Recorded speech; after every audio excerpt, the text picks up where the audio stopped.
Além de votar para o próximo presidente dos Estados Unidos, o eleitorado americano também tem de escolher novos representantes da Câmara dos Deputados e do Senado. A gente conversa agora com Igor Luceno, especialista em relações internacionais, que traz as previsões e análises sobre os rumos do governo nos próximos anos.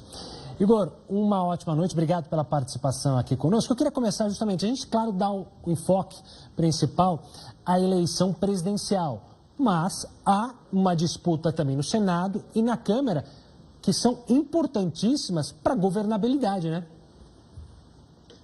Exatamente, são importantíssimas para a governabilidade e essa é uma definição ainda muito complexa. Se, por um lado, no Senado há uma possibilidade muito real de controle republicano, na Câmara, se tiverem uma vitória de 4 cadeiras, fica um empate entre republicanos e democratas. Obviamente, essa é uma disputa que a eleição presidencial vai influenciar muito. Muitos dos candidatos ao Senado e também à Câmara dos Representantes terminam sendo eleitos por uma questão de puxo de votos nos distritos. É importante dizer que, ao contrário do que nós temos no Brasil, onde existe o voto proporcional e você tem um estado que elege deputados em todas as regiões do estado, lá eles têm o voto distrital. O que significa isso? Significa que cada um dos estados americanos é dividido em distritos e as disputas são basicamente majoritárias entre um candidato republicano e um candidato democrata por cada um dos assentos, tornando a corrida ainda mais acirrada. Mas o ponto principal não é bem essa grande disputa. O ponto principal é a questão do check and balances. Independente de quem ganha a eleição, seja Kamala Harris ou Donald Trump, o mais salutar para a democracia americana é que não haja um controle total de um partido sobre todos os ramos do poder. Ou seja, se Donald Trump se tornar presidente e tiver sob o comando do Senado e da Câmara, é muito negativo. Da mesma maneira, Kamala Harris tem também o controle da Câmara, do Senado e da Casa Branca.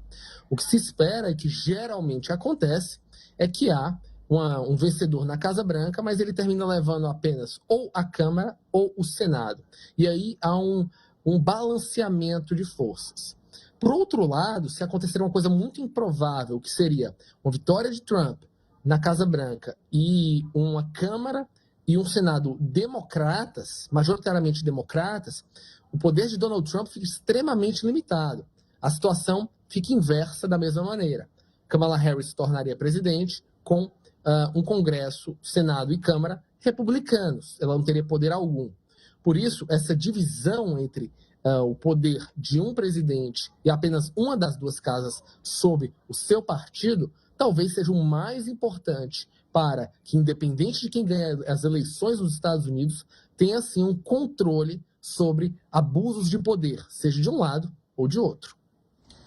Só para exemplificar justamente o que o Igor estava trazendo, eu quero mostrar nosso mapa também para você ficar familiarizado aí na sua casa durante a nossa cobertura. Esse é um mapa justamente da eleição no Senado. 28 senadores já continuam no cargo.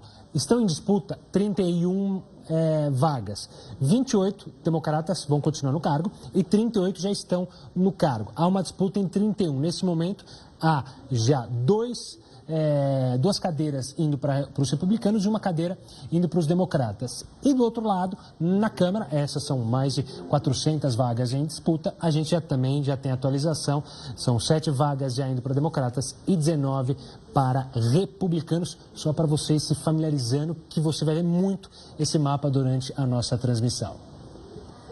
Igor, conforme você está explicando, então, para a gente poder entender, a composição do Congresso americano tem tamanha importância conforme o presidente eleito, o que ele vai conseguir passar de aprovação de suas pautas ou não. A gente lembra aqui do Obama no segundo mandato, que teve muita dificuldade de governar. Trump falou aí durante toda a sua campanha sobre essa taxa de protecionismo que vai aumentar em até 60% as importações de produtos chineses, algo que impactou o mundo todo em relação aos preços globais, que podem também ser influenciados. Ou seja, dependendo de, por exemplo, uma vitória de Trump, uma composição do Congresso mais democrata, às vezes medidas tão polêmicas como essa podem nem passar.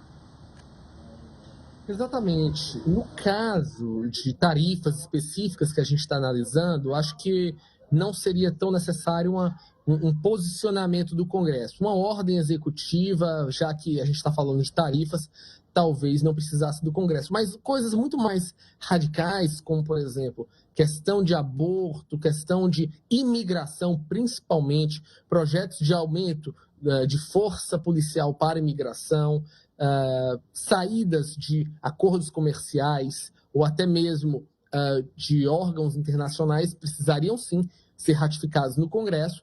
E se Donald Trump não tiver a capacidade de uma maioria numa das casas e também de negociar na outra, que provavelmente uma das duas deve continuar com os democratas, ele não consegue. De fato, ele fica extremamente sem uma capacidade de articulação. Agora, é importante também lembrar o papel do vice-presidente. Diferentemente do Brasil, aqui os nossos parlamentares brasileiros, eles elegem basicamente os seus presidentes, presidente da Câmara e presidente do Senado. Entretanto, nos Estados Unidos, o vice-presidente tem um poder diferencial. Ele é presidente do Senado e tem um papel fundamental. Quando existe uma eleição empatada, o presidente do Senado e vice-presidente da República termina fazendo o desempate e faz com que muitas legislações importantes fiquem a favor da Casa Branca. Então, é uma visão um pouco diferente de como funciona o sistema constitucional americano, mas, de fato, mostra que, às vezes, no Senado há uma forcinha a mais para a Casa Branca. Tá certo, Igor. Obrigado pela participação aqui conosco no Jornal da Record News. Um forte abraço e até a próxima.